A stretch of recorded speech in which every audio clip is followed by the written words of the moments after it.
kulanti wanaagsan daawadayaal ku soo dhawaada qodobada wararka caawa ee Fagaare Production oo ogaatay cidda hortaagan in la magacaabo golaha wasiirada cusub ee Soomaaliya waxaan idin soo gudbin doonaa boosas kale isku heesto iyo magacyadooda qodobada kale ee caawa warkan aad ku daawan doontaan waxaa kamid ah ciidamada nabadsugidda Soomaaliya oo xalay hoygiisa ku weeraray wariye Cabdullaahi Kulmiye Cadow iyagoona afduub sharci darro ah u geystay warbixin iyo xogo dheeraad ah ayaan idinkaga hayaa legdanka doorashada maamulka Hirshabeelle oo jabi kala gashay iyo odayaal dhaqan oo maanta gaaray magaalada Jowhar ee maamulka Hirshabeelle wararkii ugu dambeeyay doorashada Hirshabeelle ayaan idin soo gudbin doonaa madaxweynaha Puntland Siciid Cabdullaahi Deni oo guul ka gaaray safaro uu ku kala bixiyay dalalka Kenya iyo Imaaraadka Carabta waxaana maanta uu dib ugu laabtay magaalada Garowe ee caasimadda maamulka Puntland gudoomiyaha golaha shacabka ee baarlamaanka Soomaaliya oo dagaal siyaasadeed ka bilaabay magaalada Muqdisho haddaba dagaalkaasi ayaan idin soo gudbin doonaa qodobadaasi iyo kuwa kale oo xiiso badan ayaad ku daawan doontaan wararka caawa ee Fagaare Production u diyaar garoow qodobadii aad daawateen oo dhameystiran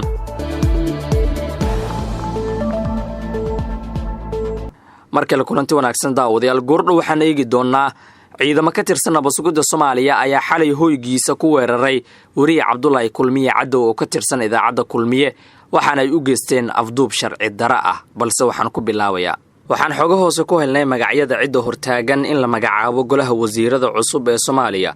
iyadoona la isku heesto boosas badan Fagaare Production ayaa ogaatay in khilaaf uu ka jiro boos muhiim ah oo wasaaradaha la magacaabayo ra'iisul wasaaraha Soomaaliya Maxamed Xuseen Rooble ayaa dib u dhigay xukuumadda cusub inuu ku dhawaaqo xilli bil ay dhamaatay xilligii laga sugayay inuu soo magacaabo golaha wasiirada gudoomiyaha baarlamaanka Soomaaliya Maxamed Mursal Sheekh Cabdiraxmaan ayaa la sheegayaa inuu doonayo wasiirka maaliyadda xukuumadda Soomaaliya in loo magacaabo shakhsi isaga uu wato warar hoose aan helnay ayaa sheegaya in Maxamed Aadan Fargeeti uu la doonayo jagadaasi iyadoo madaxna farmaajo uu rabo in Cabdiraxmaan Ducaale Beyle loo daayo xafiiskiisa waxaa la soo jeediyay in wasiirka maaliyadda Soomaaliya Cabdiraxmaan Ducaale Beyle loo dhiibo xilka wasiirka arrimaha dibadda Soomaaliya marawada koowaad ee qaranka Saynab Macalin ayaa iyadana doonaysa shakhsiyaad ay wadato in boos fiican xukuumadda laga siiyo xubnaha ka soo muuqan doona golaha wasiirada cusub waxaa ku jira ambassador Xasan Xundube iyo xubno kale Maxamed Cabdullaahi Salaad Omar oo ah wasiirka gaadiidka iyo duulista hawada ayaa laga yaabaa inuu soo laaban bedelkiisa waxa Axmed Madow uu wataa shakhsi magaciisa geeli lagu soo koobay ciidamo ka tirsan nabadsugidda Soomaaliya ayaa xalay hoygiisa ku weeraray wariye Cabdullaahi Kulmiye Cadow oo ka tirsan idaacadda Kulmiye waxaana ciidamadu ay xoog ku galeen isla markaana ay jabiyeen albaabka hore ee gurigiisa sida aan xogta ku helnay wariye Cabdullaahi Kulmiye Cadow ayaa loo heestaa waraysi uu la yeeshay ganacsade Xaaji Abuukar Cumar Cadaan oo ka mid ah ganacsatada ugu caansan magaalada Muqdisho waxaana la sheegay in waraysigaasi dartiisa loo xiray haddaba warbixintan soo socota waxaa ka diyaariyay Xuseen Cabdulle Maxamed ciidamada hay'adda nabadsugidda iyo sirdoonka qaranka ayaa xalay saqdi dhexe gurigiisa kala baxay wariye Cabdullaahi Kulmiye Cadow oo ka tirsan idaacadda Kulmiye ciidankan oo aad u hubeysnaa ayaa xoog ku galay guriga wariyaha waxayna laad ku jibiyeen albaabka iyagoo qalqal geliya caruur rajo ah oo intooda ugu badan ka yar da'da 10 sano hooyadiis oo waayeel ah iyo haween kale oo guriga deganaa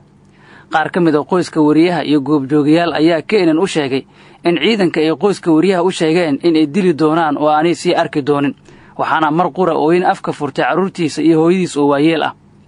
Fartuun Kulmiye Cadow oo la dhalatay wariye Cabdullaahi Kulmiye ayaa dawladda Soomaaliya ka dalbatay in la sii daayo wariyaha oo u adeegaya bulshada Soomaaliyeed waxaa loo soo galay waqti dambe ilmiya qalqal geliyay albaabkii waa lagu soo jabiyay way wateen waxaan ka codsanayaa dawladda walaalkii Cabdullaahi Kulmiye inay si degdeg u soo deyso caruurta qalqal la geliyay xataa dad baa soo waco aabiin waa jiraa lahayd caruurta qalqal la geliyay albaabkii waa lagu soo jabiyay marka dawladda waxaan ka codsanaynaa inay noo soo deyso walaalkii soo deyso dadka sharci yaqaanada ah ayaa afduub ku tilmaamay xaragga wariyaha wuxuuna baalmarsan yahay dhammaan shuruucda dalka xeerka saxaafadda oo dhawaan saxiixay madaxweynaha Soomaaliya ayaa dhigaya in wariye aan la xiri karin iyadoo aan loo hayn waaran maxkamadeed halka shuruucda kale ee dalka ay dhigayaan in muwaadinka aan gurigiisa la gali karin 6 maqribnimo ilaa 7 subaxnimo haddii uusan gacanta kula jirin faldambiyeed Abwaan Cusmaan Cabdullaahi Guure ayaa nasiib darro weyn ku tilmaamay in sharcigii madaxweynaha ee toddobaadyo koor la saxiixay ay ku dhaqmi waayaan hay'adaha dawladda wuxuuna xaragga wariyaha ku macneeyay afduub Cabdiqani Umar ko hadii la ku roon yahay xaragga Cabdullaahi Kulmiye iyo sida loo soo xiray inay sax tahay wariye Cabdullaahi Kulmiye xalay ayaa gurigiisa hadii la ku roon ciidan tageen albaabka ayaa lagu jabiyey kadibna halkaasaa laga watay waxaana lagu xiray xarunta nabad sugidda godka Jilacow marka ma garan karo haddii alla ku roon yahay meel ay sharci ka tahay arrinkaasu sababtoo ah xeerka saxaafadda ee madaxweyne Farmaajo oo bilo ka hor saxiixay waxaa ku qoran wariye aan waaran maxkamadeed loo haynin inaan la iska soo xiri karin marka in Cabdullaahi Kulmiye xalay saqdi dhax gurigiisa haddii alla ku roon yahay inta albaabka lagu jabiyo si afduub camal looga soo wado aniga uma arko haddii alla ku roon sharci iyo dastuur iyo nidaam midna inay tahay marka xeerkii bilo ka hor madaxweyne Farmaajo oo saxiixay in isla dawladii ay ku tumato ay jabiso ayadu haddii alla ku roon yahay saxila maahan marka Cabdullaahi Kulmiye waa xiran yahay wariye Cabdullaahi Kulmiye Cadow oo ah rugcadda muddo dheer ku jira saxaafadda ayay hay'adda nabad sugidda iyo sirdoonka qaranka dhibsatay wareysi oo toddobaadkan la yeeshay ganacsade Xaaji Abuukar Cumar Cadaan oo isagana sidaan oo kale gurigiisa lagala baxay saqdi dhexe habeen hore waxaana la sii daayay habeen barkii xalay siyaasiyiinta aqoon-yahanada ganacsatada wariyaasha iyo in badan oo ka mid ah bulshada Soomaaliyeed ayaa qaba in 4 sano ee muddaxileedka madaxweyne Farmaajo dalka galay xaalad aad u adag oo dhanka ammaanka siyaasadda iyo xorriyadda hadalka ah sidaas oo ay tahay madaxweyne Farmaajo waxa uu weli rajo ka qabaa in mar kale uu Soomaaliya hogaamiyo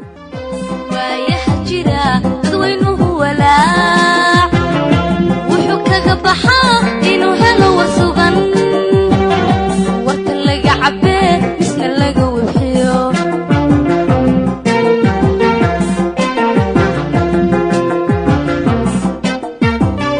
walkayaa la jabin haweerari safiga haka xidhin wadado hawdurin warmaha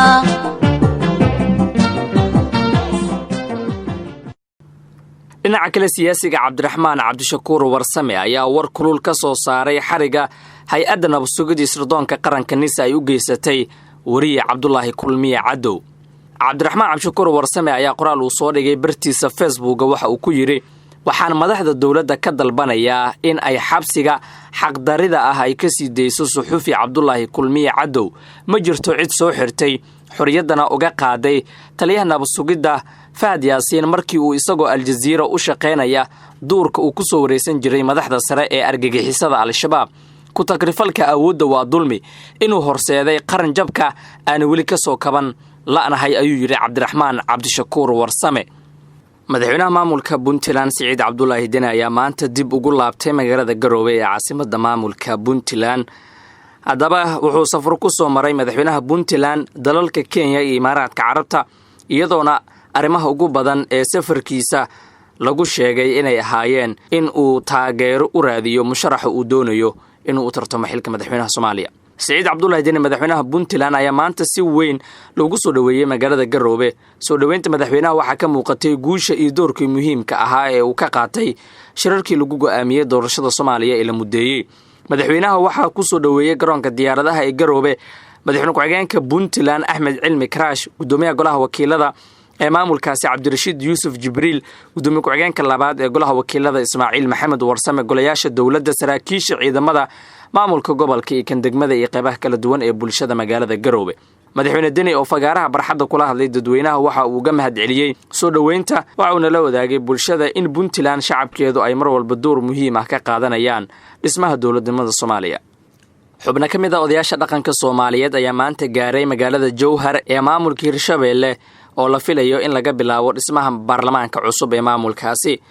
duuba dhaqameedyada maanta gaaray Jowhar waxa garoonka diyaaradaha ku soo dhaweeyay mas'uuliyiin ka tirsan guddiga farsamada iyo soo xulista baarlamaanka labaad ee Hirshabeelle ujeedkooda dhaqameedyada maanta ay u tageen Jowhar ayaa ah sidii loo soo xuli lahaa xildhibaanada labaad ee baarlamaanka Hirshabeelle muddada xilheynta dawlad goboleedka Hirshabeelle ayaa soo gabagabowday iyadoona lagu wado in ilaa horaanta bisha soo socota ee November la qabto doorashada madaxweynaha maamulka Hirshabeelle balse isqabqabsi ayaa ka taagan cidda madaxweynaha noqonaysa iyo ku-xigeenka